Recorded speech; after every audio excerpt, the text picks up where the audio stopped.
کیا زوار اپنی محبت کو ہمیشہ کے لیے قربان کر دے گا؟ کیا وہ اپنے والد کی عزت بچانے کے لیے ریشم سے شادی پر مجبور ہو جائے گا؟ اور کیا وہاب درانی اپنے ہی ہاتھوں بہزاد شاہ کے سب سے خطرناک منصوبے کا حصہ بن چکا ہے؟ آنے والی کہانی ہر کردار کی قسمت بھی بدل کر رکھ دے گی۔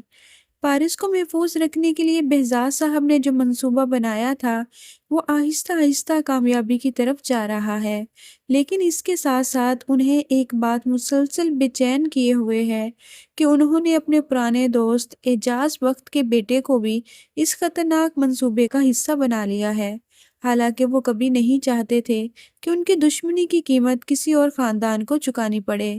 پارس بھی اب پہلے والی پارس نہیں رہی، جو لڑکی ہر وقت زوار سے الجھتی تھی، اور وہ زوار کی موجودگی میں خود کو محفوظ اور پرسکون محسوس کرنے لگی ہے، اور جب زوار اس کے پاس نہیں ہوتا تو اس کی سوچیں بار بار زوار کی طرف جاتی ہیں۔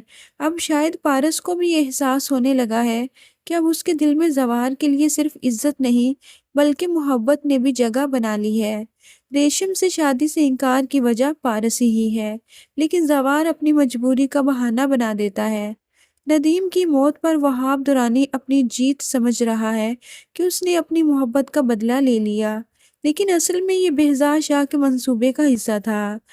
بہزاد شاہ نے وہاب درانی کے ہاتھوں ندیم کا قتل کروا دیا۔ مریم کی شادی کے دوران بے شک ریشم خاموش نظر آئے گی، لیکن اس کی نظریں پارس پر جائیں گی۔ پھر وہ مسکراتے ہوئے پارس سے ایسا سوال کرتی ہے جو پارس کے دل کو جھنجھوڑ کر رکھ دیتا ہے، کیا آپ میری اور زوار کی شادی پر بھی آئیں گی؟ یہ سن کر پارس کے چہرے کی مسکراہٹ یکدم غائب ہو جاتی ہے۔ شاید یہی وہ لمحہ ہے جب پارس کو احساس ہونے لگے گا کہ اس کے دل میں زوار کے لیے محبت پیدا ہو چکی ہے۔ اب وہ زوار کا نام کسی اور کے نام کے ساتھ جڑتا ہوا نہیں دیکھ سکے گی۔ دوسری طرف زوار بھی بہت مجبور ہو جائے گا، کیونکہ اس کا باپ اسے کہے گا، بیٹا اب تم مجھے اس عمر میں بے عزت کرواؤ گے، جس پر زوار کہے گا، نہیں ابو، آپ جو چاہیں گے ویسا ہی ہوگا۔ اب زوار بھی بہت مشکل میں پڑنے والا ہے۔